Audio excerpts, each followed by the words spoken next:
الحمد لله نحمده ونستعينه ونستغفره ونعوذ بالله من شرور أنفسنا ومن سيئات أعمالنا من يهده الله فلا مضل له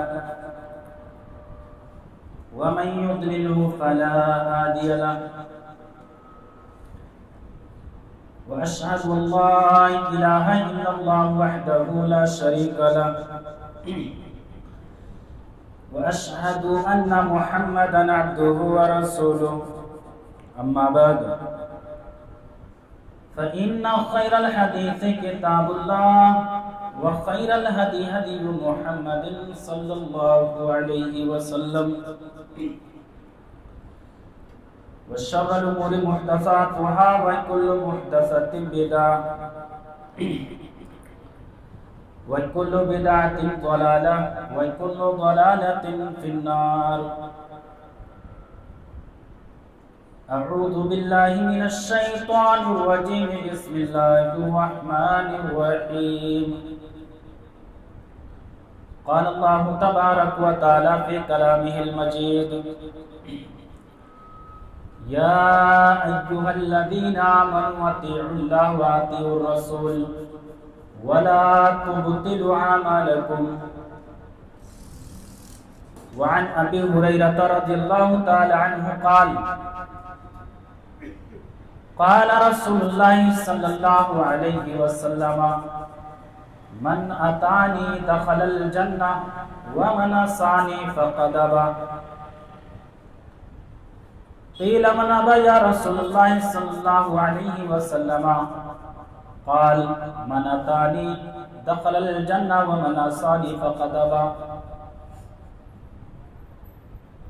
معزز حاضرین جمعہ، پردے کی آڑ میں بیٹھی ہوئی اسلامی خواتین، ہر طرح کی حمد و ثنا، بڑائی اور کبریائی سب اللہ عز و جل کے لیے لائق اور زیبا ہے، جو اس کائنات کا خالق ہے۔ درود و سلام نازل ہوں تمام نبیوں پر، خصوصاً بالخصوص آخری نبی جناب محمد رسول اللہ صلی اللہ علیہ وسلم پر، جنہوں نے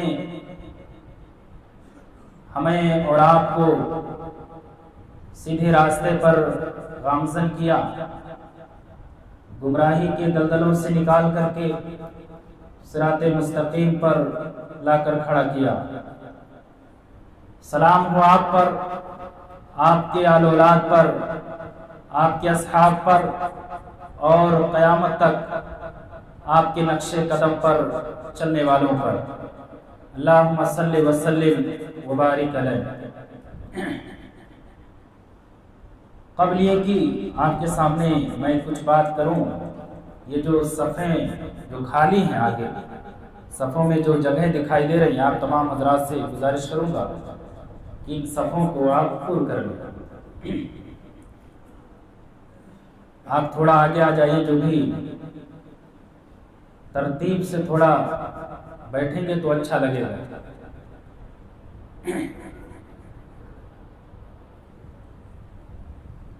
آج کے اس خطبہ جمعہ کے لیے جس موضوع کا انتخاب کیا گیا ہے وہ موضوع ہے: رمضان کے بعد ہم نیکیوں کی حفاظت کیسے کریں۔ معزز سامعین، رمضان المبارک کا مہینہ گزر گیا، وہ مہینہ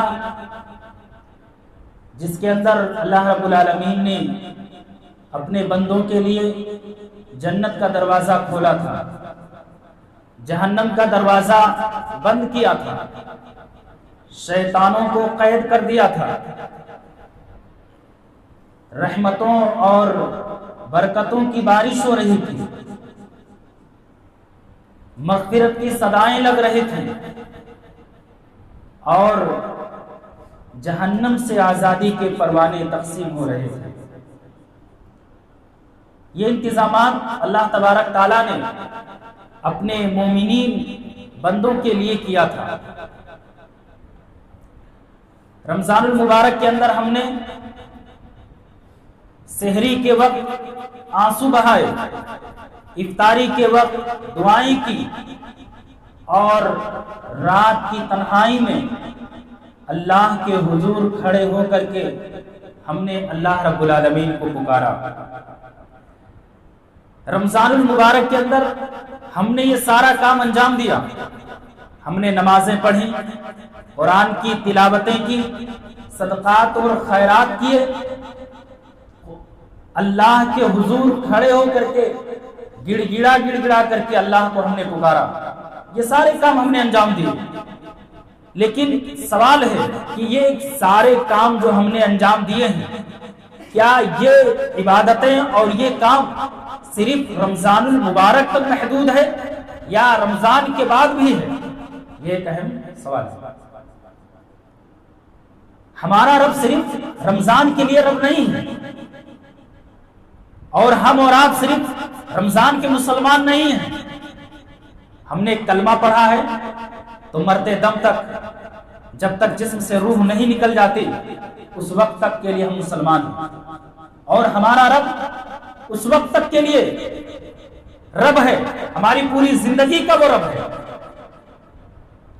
ذرا تصور کریے اور سوچئے کہ وہ زبان جو کل تک قرآن کی تلاوت میں مشغول تھی، اللہ کے ذکر اور اذکار میں لگی ہوئی تھی، کیا یہ زبان رمضان کے گزر جانے کے بعد بھی قرآن کی تلاوت میں مصروف ہے کہ نہیں ہے؟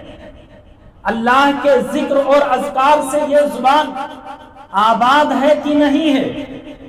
کل تک وہ نگاہیں جو شرم اور حیا سے جھک جایا کرتی تھی، گناہوں سے رک جایا کرتی تھی، کیا آج بھی رمضان کے گزر جانے کے بعد کیا ان آنکھوں کے اندر شرم و حیا باقی ہے کہ نہیں؟ کل تک یہ پیشانی جو سجدوں سے روشن تھی، کیا رمضان کے جانے کے بعد کیا اب بھی نماز کی پابندی ہو رہی ہے کہ نہیں ہو رہی ہے؟ اگر اس کا جواب ہاں میں ہے کہ ہاں ہم نماز کی پابندی کر رہے ہیں، گناہوں سے بچ رہے ہیں، قرآن کی تلاوت کر رہے ہیں، یہ ہماری زبان اللہ کے ذکر اور اذکار سے آباد ہے، اس کا جواب اگر ہاں میں ہے تو ہم کامیاب ہو گئے۔ جس مقصد کے لیے اللہ تبارک تعالیٰ نے رمضان المبارک کو ہمارے اوپر سایہ فگن کیا تھا، ہم اس میں کامیاب ہو گئے۔ لیکن اگر اس کا جواب اگر نہیں میں ہے کہ رمضان گیا، نماز گیا، قرآن کی تلاوت ختم، ذکر و اذکار گیا، تو ہمیں رونے کی ضرورت ہے، ہمیں اللہ سے خوف کھانے کی ضرورت ہے اور ڈرنے کی ضرورت ہے۔ حضرات گرامی، یہ رمضان مبارک کا جو مہینہ آیا تھا، یہ دراصل ایک مدرسہ تھا، یہ ایک تربیت گاہ تھی، یہ ایک ٹریننگ کیمپ تھا۔ اس کے اندر ہمیں اور آپ کو ٹرینڈ کیا جا رہا تھا۔ رمضان کے اندر ہم نے فرائض کے ساتھ ساتھ نوافل کا اہتمام کیا، صدقات اور خیرات میں بڑھ چڑھ کر کے ہم نے حصہ لیا، سب کچھ کیا، لیکن رمضان کے بعد یہ سارا عمل ابھی باقی ہے کہ نہیں ہے؟ کیونکہ اصل امتحان تو اب شروع ہو رہا ہے۔ اصل امتحان ہمارا اور آپ کا اب شروع ہے۔ رمضان رخصت ہو گیا، شیطان آزاد ہے، اور ہم اور آپ عام دنوں کے اندر داخل ہو چکے ہیں۔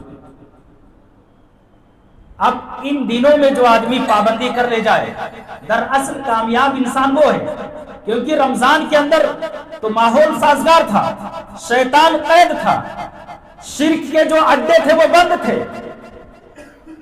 اب اصل چیز، اصل امتحان اب شروع ہے، کیونکہ شیطان چاروں طرف سے حملہ آور ہے، شرک کے اڈے کھل چکے۔ رمضان کے اندر ہم صرف اللہ کو پکارتے تھے، آج شرک کے اڈے، جہاں پر شرک اور بدعت و خرافات کے جو اڈے تھے، وہ سارے اڈے اب آباد ہو چکے۔ تو اصل امتحان ہمارا اب شروع ہے۔ ہمارے اسلاف یہ کہا کرتے تھے کہ نیک انسان وہ نہیں ہے جو اپنے رب کو صرف رمضان کے اندر یاد کرے، بلکہ نیک انسان وہ ہے جو رمضان کے علاوہ بھی، رمضان کے جانے کے بعد بھی وہ اپنے رب سے جڑا رہے۔ نیک انسان اس کو کہتے ہیں۔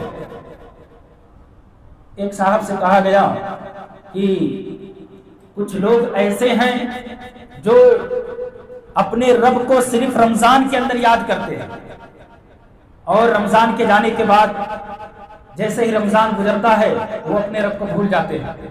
تو انہوں نے جواب دیا، کہا بئس القوم لا یعرفون اللہ الا فی رمضان، کہا بڑی بدترین وہ قوم ہے جو اپنے رب کو صرف رمضان میں یاد کرے۔ بڑی بدترین وہ قوم ہے جو اپنے رب کو صرف رمضان المبارک کے اندر یاد کرے اور رمضان کے جانے کے بعد اپنے رب کو بھول جائے۔ بڑی بد نصیب اور بڑی بدترین وہ قوم ہے۔ حضرات گرامی، تو ضرورت اس بات کی ہے کہ ہم اور آپ جس طریقے سے رمضان کے اندر اللہ کی عبادت کرتے تھے، قرآن کی تلاوت کرتے تھے، نماز کی پابندی کرتے تھے، صدقات اور خیرات کا سلسلہ جو ہم نے شروع کیا تھا وہ سلسلہ اب بھی چلنا چاہیے تھا۔ یہ نہیں کہ وہ جو سلسلہ ہم نے رمضان کے اندر نماز، صدقات، لوگوں کے ساتھ ہمدردی، ان ساری چیزوں کو ہم نے جو شروع کیا تھا وہ صرف رمضان تک محدود نہیں تھا، بلکہ رمضان کے بعد بھی ہے یہ۔ اسی میں ہماری اور آپ کی کامیابی ہے۔ حضرات گرامی، نیکی کرنا یہ بہت آسان ہے، نیکی کرنا بہت آسان ہے۔ آدمی صدقات اور خیرات اور اسی طریقے سے قرآن کی تلاوت کے ذریعے سے، روزوں کے ذریعے سے، ان تمام چیزوں کے ذریعے سے آدمی نیکیوں کا ڈھیر لگا سکتا ہے، لیکن جو نیکیاں جو ہم سے ہو رہی ہیں ان نیکیوں کی حفاظت کرنا بڑا مشکل ہے۔ نیکی تو سب کر لے جاتے ہیں، لیکن نیکیوں کی حفاظت کون کرتا ہے یہ ہمیں اور آپ کو دیکھنا ہے۔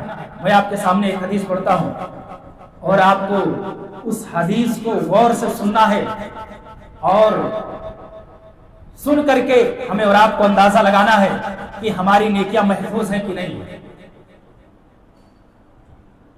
بخاری کی روایت ہے، حضرت ابو ہریرہ رضی اللہ تعالیٰ عنہ حدیث کے راوی ہیں، کہتے ہیں کہ اللہ کے رسول صلی اللہ علیہ وسلم نے صحابہ کرام سے سوال کیا۔ صحابہ کرام سے پوچھا، اتدرون ما المفلس، مفلس کون ہے؟ مفلس کسے کہتے ہیں؟ یا آپ صلی اللہ علیہ وسلم نے ایک سوال کیا، سیدھا سا سوال تھا کہ مفلس کسے کہتے ہیں؟ صحابہ کرام نے جواب دیا، المفلس فینا من لا درہم ولا متاع، کہ اللہ کے رسول مفلس اس کو کہتے ہیں جس کے پاس درہم و دینار نہ ہو، روپیہ اور پیسہ نہ ہو، زمین اور جائیداد نہ ہو، دکان اور مکان نہ ہو، کھانے اور پینے کی چیزیں نہ ہو، مفلس اس کو کہتے ہیں۔ اللہ کے رسول صلی اللہ علیہ وسلم نے فرمایا، ان المفلس من امتی، میری امت کا مفلس وہ نہیں ہے جس کے پاس مکان نہ ہو، درہم و دینار نہ ہو، روپیہ اور پیسہ نہ ہو۔ میری امت کا مفلس وہ شخص نہیں ہے۔ فرمایا میری امت کا مفلس وہ شخص ہے یاتون یوم القیامہ بصلاۃ وصیام وزکات، میری امت کا مفلس وہ ہے جو قیامت کے دن اس حال میں آئے گا کہ وہ نماز پڑھا ہوگا، بصلاۃ نماز پڑھ کر کے آئے گا، وصیام اور روزہ رکھ کر کے آئے گا، وزکات اور زکات دے کر کے آئے گا، یعنی اچھے اچھے اعمال کر کے وہ آئے گا، لیکن ساتھ میں کچھ اور کر کے آئے گا۔ آپ نے فرمایا وَيَأْتِ قَدْ شَتَمَ هَذَا، وہ آئے گا لوگوں کو گالی دے کر کے، وَقَذَفَ هَذَا، آئے گا لوگوں پر الزام لگا کر کے، وَأَكَلَ مَالَ هَذَا، اور آئے گا لوگوں کا مال ہڑپ کر کے، لوگوں کا مال کھائے گا، وَسَفَكَ دَمَ هَذَا، لوگوں کا اس نے خون کیا ہوگا، وَضَرَبَ هَذَا، اور فرمایا کہ لوگوں پر اس نے ناجائز ہاتھ اٹھایا ہوگا۔ یہ کام کر کے آئے گا، لوگوں کو گالی دیا ہوگا، ساتھ میں نماز بھی پڑھا ہوگا، لیکن اس نے یہ کام بھی انجام دیا ہوگا، لوگوں کو گالی دیا ہوگا، لوگوں پر الزام لگایا ہوگا، لوگوں کے حقوق کو ہڑپا ہوگا، لوگوں کو قتل ہوگا اور اسی طریقے سے لوگوں پر ناجائز ہاتھ اٹھایا ہوگا۔ اس کے بعد آپ صلی اللہ علیہ وسلم نے جو جملہ کہا وہ دلوں کو دہلا دینے والا ہے۔ آپ نے فرمایا فَيُعْطَى هَذَا مِنْ حَسَنَاتِهِ وَهَذَا مِنْ حَسَنَاتِهِ، فرمایا اس شخص کی نیکیاں اٹھا کر کے ان لوگوں کو دے دی جائے گی جس کے ساتھ اس نے ظلم کیا ہوگا، جس کو اس نے گالی دی ہوگی۔ وہ آدمی جس نے نماز پڑھا ہوگا، لوگوں کو گالی دیا ہوگا، اس کی ساری نیکیاں اٹھا کر کے ان کو دیا جائے گا جس کو اس نے گالی دی ہوگی، جس پر اس نے الزام لگایا ہوگا، جس کے مال کو کھایا ہوگا اور جس کو اس نے ستایا ہوگا۔ فرمایا فَإِن فَنِيَتْ حَسَنَاتُهُ قَبْلَ أَن يُقْضَمَ عَلَيْهِ، اگر اس کی ساری نیکیاں فیصلہ ہونے سے پہلے ختم ہو گئی تو جس پر اس نے ظلم کیا ہوگا ان کے گناہوں کو اٹھا کر کے اس پر ڈال دیا جائے گا، ثم طُرِحَ فِي النَّارِ، اور فرمایا پھر اس شخص کو جہنم کے حوالے کر دیا جائے گا۔ سوچنے کی بات ہے کہ وہ آدمی جس کے پاس نمازیں تھیں، قرآن کی تلاوت تھا، صدقات اور خیرات تھے، سب کچھ تھے، لیکن اس نے ظلم کیا لوگوں پر تو اس کی نیکیاں اٹھا کر کے ایسے لوگوں کو دے دی۔ اب اس کے پاس کچھ بھی نہیں بچا تو آپ صلی اللہ علیہ وسلم نے فرمایا کہ ان لوگوں کی برائیاں، ان کی خطا اٹھا کر اس پر لادا جائے گا، ثم طُرِحَ فِي النَّارِ، پھر اس کو جہنم کے حوالے کر دیا جائے گا۔ ذرا تصور کریے، ایک آدمی ہے جس نے نمازیں پڑھی، فجر اور عشاء کی نماز میں پہلی صف میں رہتا تھا، قرآن کی تلاوت کرتا تھا، صدقات اور خیرات کرتا تھا، لیکن جب دکان پر بیٹھتا تھا تو ناپ تول میں کمی کرتا تھا، ناپ تول کے اندر کمی کرتا تھا، مزدوروں کے حقوق کو دبا کر کے رکھتا تھا،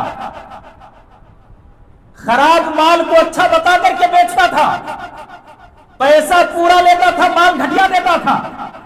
قیامت کا دن ہوگا، میدان محشر ہوگا، سارے کے سارے لوگ جمع ہوئے ہوں گے، وہ آدمی جس نے لوگوں کے ساتھ یہ بدسلوکی کی ہوگی وہ بھی ہوگا، نمازیں پڑھی ہوگی، صدقات اور خیرات کیا ہوگا، وہ اپنی نیکیوں کو دیکھ کر کے خوش ہو رہا ہوگا کہ آج میں تو کامیاب ہو جاؤں گا، میرے پاس نیکیوں کا ڈھیر ہے۔ لیکن اچانک ماحول بدل جائے گا، ایک شخص آئے گا، ایک غریب انسان، ایک مزدور آئے گا اور کہے گا اللہ یہ کیسے جنت میں جا رہا ہے، اس نے تو میرے حقوق کو دبا کر کے رکھا ہے، اس نے مجھے دنیا میں دھوکہ دیا تھا۔ اللہ تعالیٰ حکم جاری کرے گا کہ میرے فرشتوں اس کی نیکیاں اٹھا کر کے اس کے حوالے کرو۔ ایسے ایک نہیں، ایک اور کسٹمر آئے گا، دو آئیں گے، تین آئیں گے، لوگوں کی لائنیں لگ جائیں گی، اب اس کی ساری نیکیاں لوگوں میں تقسیم کی جائیں گی، اب اس کے پاس کچھ بھی نہیں بچے گا، پھر اب ان کے گناہ اٹھا کر اس پر لا دے گا، پھر اللہ رب العالمین کہے گا اب اس کو کیا ہے جہنم کے حوالے کر دے۔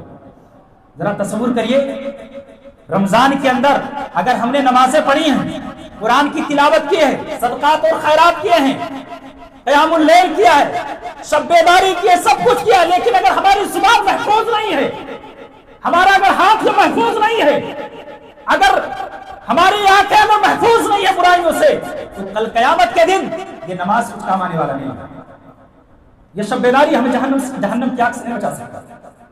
اس لیے رمضان کے بعد ضروری ہے کہ ہم نے نیکیوں کا جو ڈھیر اکٹھا کیا ہے اس کو بچانے کے لیے ہم اپنے ہاتھ کی حفاظت کریں، اپنی زبان کی حفاظت کریں، اپنی آنکھوں کی حفاظت کریں، تب یہ نیکیاں بچیں گی اور قیامت کے دن ہمیں کامیابی سے ہمکنار کر سکتی ہیں، ورنہ میرے بھائیوں جہنم کی آگ سے ہمیں کوئی بچا نہیں سکتا۔ یہ انتہائی خطرناک چیز ہے۔ ایک حدیث میں اور آپ کے سامنے پڑھتا ہوں، حضرت ثوبان رضی اللہ تعالیٰ عنہ، حدیث کے راوی ابن ماجہ کی روایت ہے، بہت ہی اہم حدیث ہے، اور یہ حدیث جو حدیث آپ کے سامنے پڑھی گئی اس سے زیادہ دہلانے والی حدیث ہے۔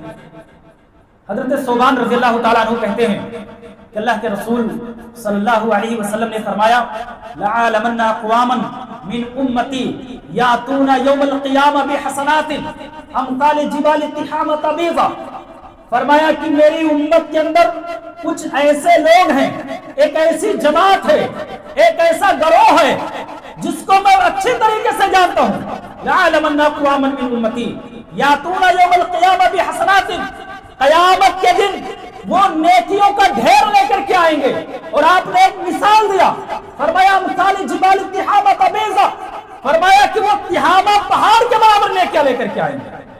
تہامہ پہاڑ کے برابر، آپ پہاڑ کو اپنے ذہن میں لے کر کے آئیے کہ پہاڑ کتنا بڑا ہوتا ہے، اس کے پاس اتنی نیکیاں ہوں گی جتنا ایک پہاڑ ہوتا ہے، لیکن آپ صلی اللہ علیہ وسلم نے آگے جو جملہ استعمال کیا وہ ہمیں دہلا دینے والا، روکتے کھڑے کر دینے والا ہے۔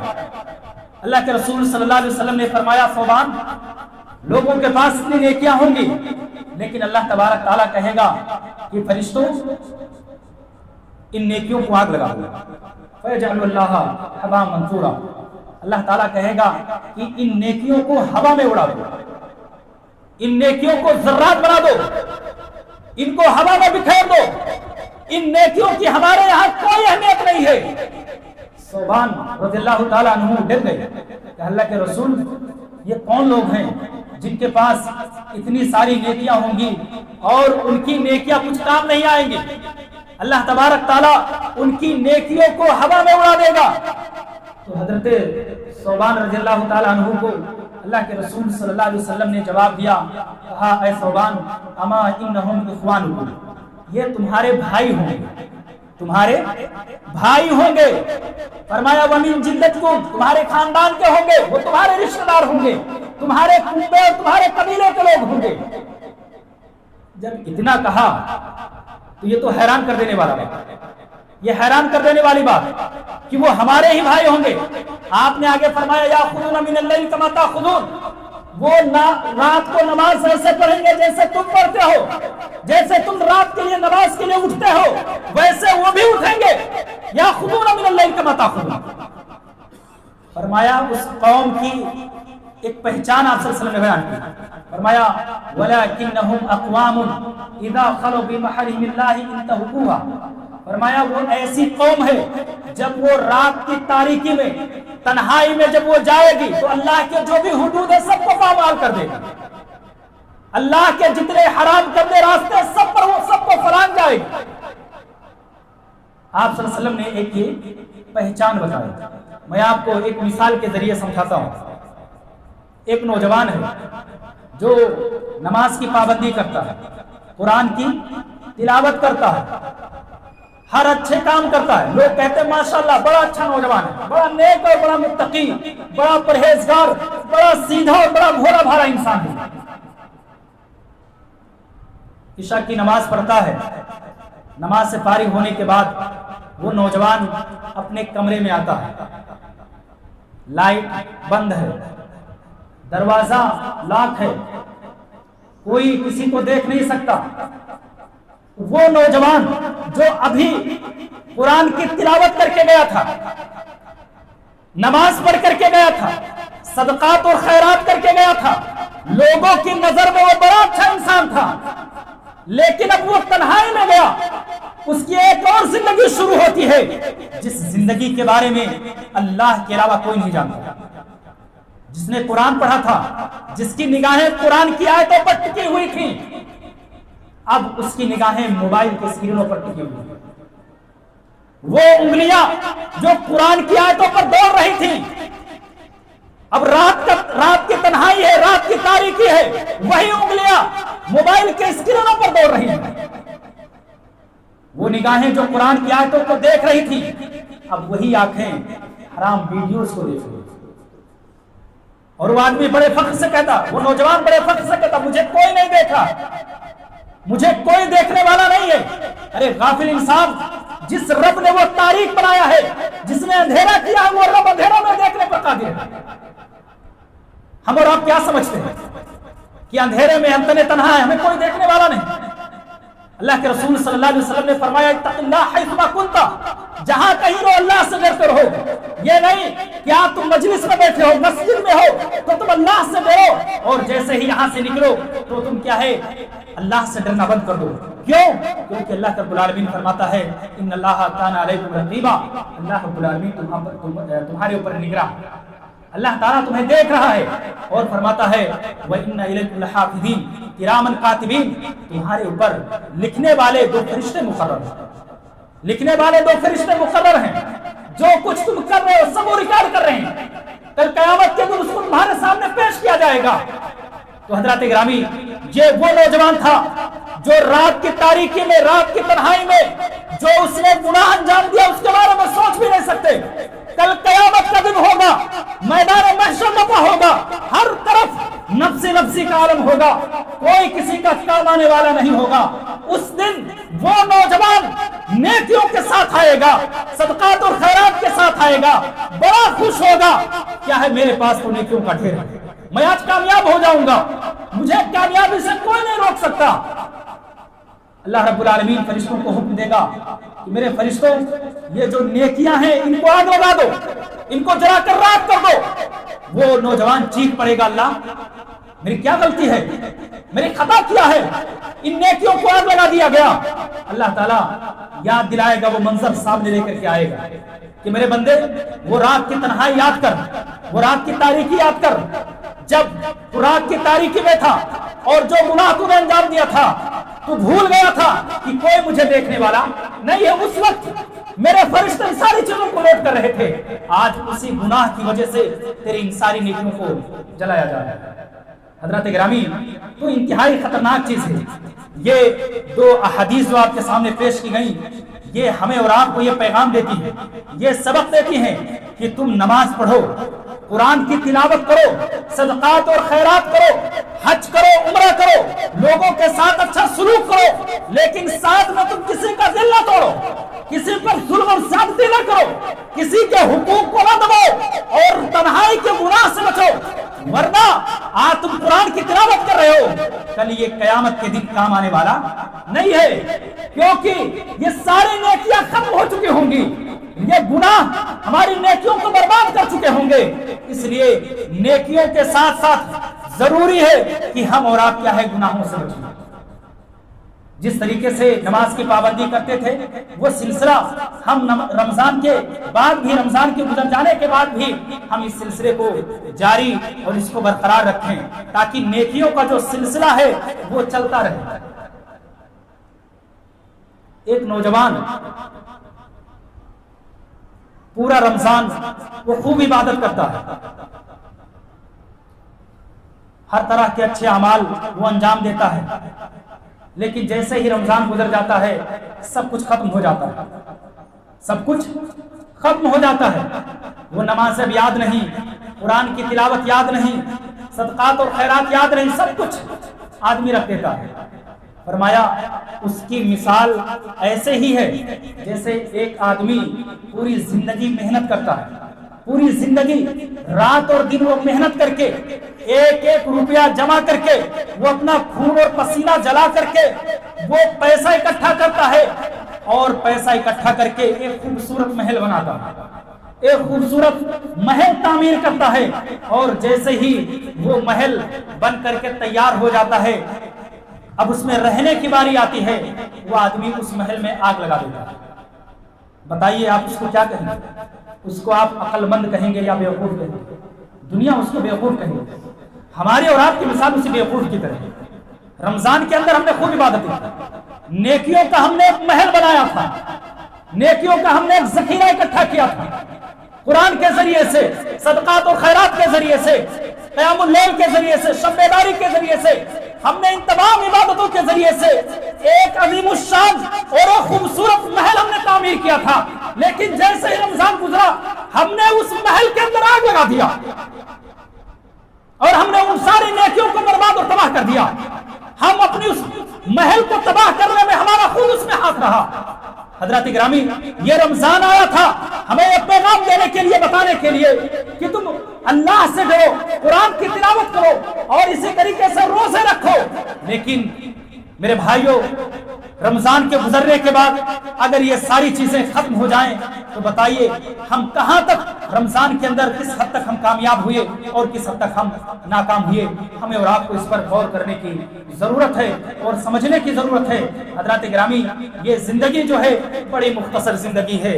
آپ نے دیکھا ہوگا ابھی شاید کل ہی کا واقعہ ہے، کل یا پرسوں کا، بنگلہ دیش کے اندر جو حادثہ ہوا، چند لوگ کیا ہے عید کی چھٹی منانے کے لیے، خوشیوں کا دن وہ گزارنے کے لیے اپنے گھر سے نکلے تھے۔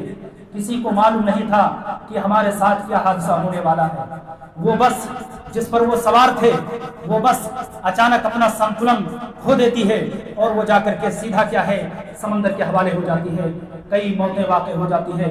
تو حضرات گرامی، ہمارا اور آپ کا جو وقت ہے وہ متعین ہے، کب موت کا فرشتہ آئے گا ہمیں اور آپ کو اس کی خبر نہیں ہے۔ اس لیے موت کے فرشتے کے آنے سے پہلے اس زندگی کے لیے تیاری کر لو، ورنہ موت کا فرشتہ آئے گا تو ایک لمحے کا، ایک سیکنڈ کا اور ایک منٹ کا موقع نہیں دیا جائے گا، ہمیں اس کے بارے میں خبر بھی نہیں ہے۔ تو یہ رمضان کے بعد جو ہم نے یہ جو عبادتوں کا جو سلسلہ شروع کیا تھا، حضرات گرامی ضروری ہے کہ ہم اپنی عبادتوں کا سلسلہ شروع اور اس کو جاری رکھیں۔ بڑے افسوس کے ساتھ کہنا پڑتا ہے کہ کل تک جو مسجدیں آباد تھیں، جو وضو خانے آباد تھے، آج وہ سوال کر رہے ہیں، آج وہ پوچھ رہے ہیں کہ کہاں چلے گئے وہ نمازی، کہاں چلے گئے وہ مسلمان؟